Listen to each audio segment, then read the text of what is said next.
Hey guys, Foxdrop here. Today I want to do a video telling you guys 3 champions, 3 junglers that are upcoming champions that don't get picked or banned too much, who I actually think are really strong champions, and champions that you can be picking to abuse for free elo at the beginning of Season 7.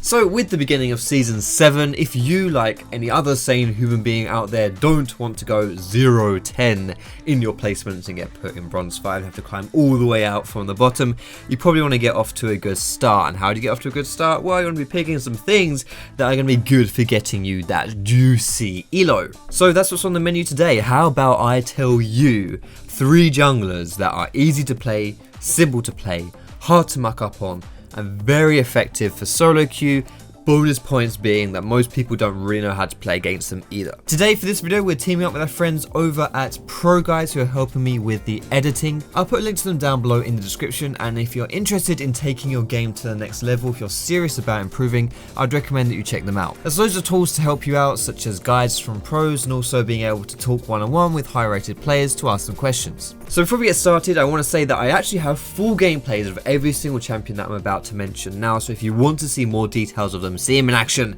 then don't forget to check them out on my channel. But to get things started, who is the first jungler I want to mention today? It is going to be the OK boy himself, Rammus. Rammus is someone who for solo queue is always pretty darn solid. He's someone that people ask me about quite frequently. Foxdrop, why don't you play Rammus? Foxdrop, is Rammus any good? To be honest, he is good in solo queue, yes he is, but you don't see him in professional play, which is why people have doubts on him and why he's not picked all that much. On top of that, he is, to be honest, kind of a boring champion to play, at least in my humble opinion, whereas such a thing is always subjective. There's not really too much about him. There's not any too outplay potential or any nifty mechanics about him. He's pretty bog standard, and whereas that may not make him a particularly entertaining champion to play, again it's subjective, so maybe it's different for you, but whereas he's not traditionally a particularly entertaining champion, that doesn't mean he's not good for elo, and he is very good for elo. The thing as well with Rammus right now is Courage the Colossus is pretty darn busted. That mastery gives you a massive shield whenever you taunt someone or run into them with your power ball. Essentially whenever you initiate Rammus, you're even tankier now, but outside of that as well, it's a bit of a jungle heavy dominant meta. The junglers control who wins the game in most games right now, and Rammus is someone who can gank quite frequently but not necessarily fall too far behind, because the jungle gives you quite a lot of experience now,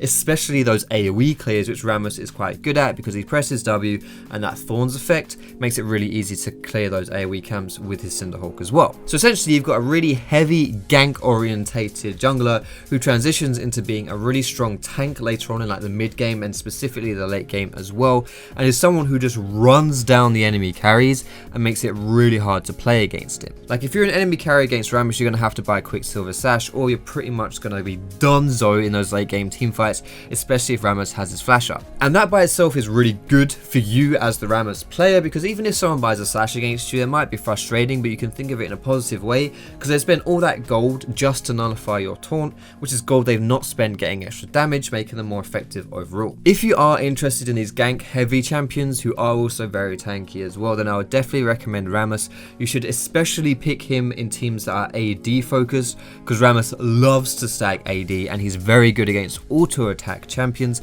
because he reflects a lot of damage back. Essentially you're getting like almost a permanent Thor mail when his W is up. On top of that as well, right now Rammus has the highest win rate of any jungler in the Korean servers, so he must be quite effective, objectively speaking too. Either way, moving on to our second jungler today. This is a champion who recently got a mini rework. It is Shyvana. Now I actually wasn't gonna put Shyvana on this video because I felt like she was being picked a little bit too much for me to consider taking her for free elo. Maybe she was gonna be really meta, that kind of thing.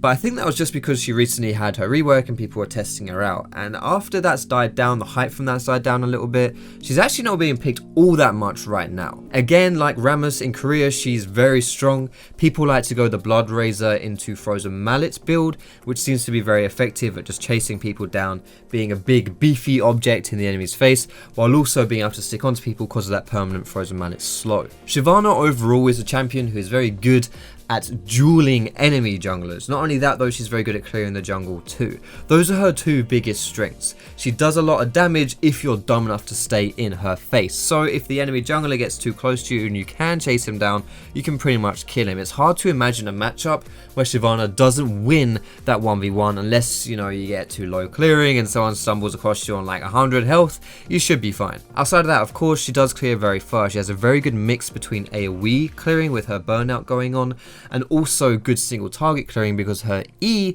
does percentage health damage when you debuff a target with it. So essentially you kill high health targets very fast and you kill the AoE camps very fast as well. It's just a very good combination for powering through the jungle.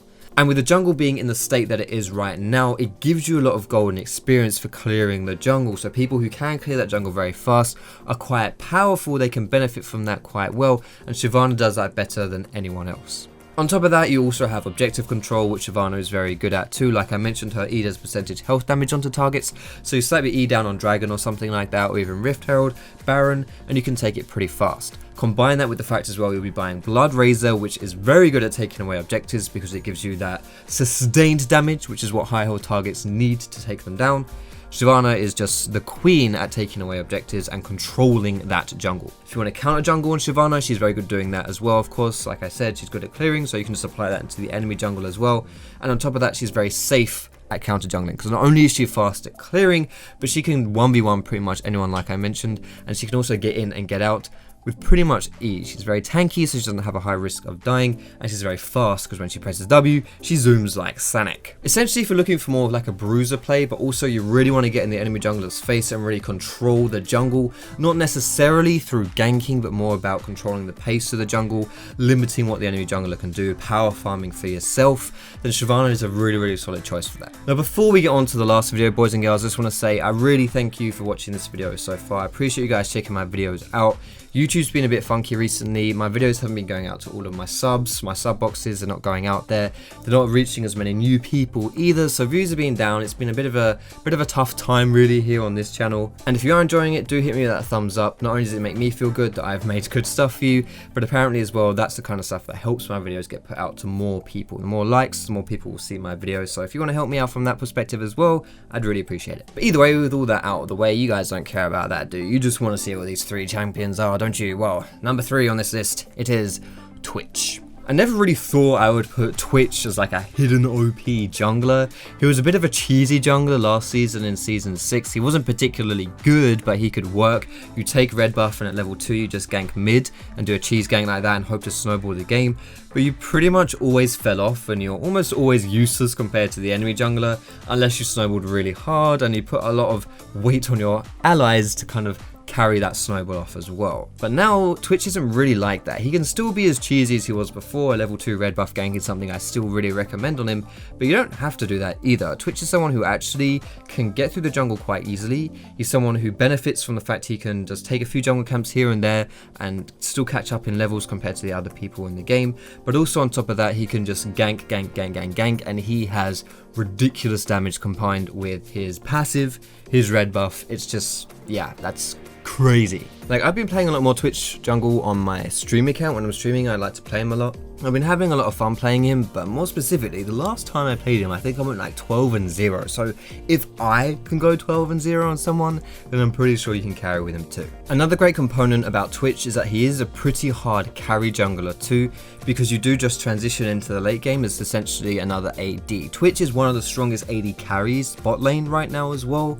So it makes a lot of sense that he works as a jungler too, because not only is he like works from the jungle perspective, but just as a champion overall, right, in his own role, what he likes to do, being that marksman that he is, he's very strong overall right now for that too. I may make that sound like really confusing, but essentially, if Twitch was like a garbage AD carry, then it wouldn't matter how well he worked in the jungle, he'd just be a little bit weak overall, right? But Twitch isn't. He's a really good AD carry right now as well, so if you do get him in the jungle, and he does work in that jungle phase, it's not like you're playing a shit champion. You still got a good, solid champion out there on the Rift. And of course, the biggest reason why Twitch is so powerful as a jungler, in my opinion, is because the way they changed his stealth, it lasts forever now. It's really good for setting up ganks. So you can sneak into a lane with your stealth up, and chances are if you can get behind a champion in the lane, you can probably kill him, like at least blow their summoner. It's really solid ganking, and there's very little you can do to stop it because it's really hard to spot him out. So if you do like to play these really hard heavy ganking champions and more of a carry suited champion, less like Rammus who's a heavy ganker but not really a carry,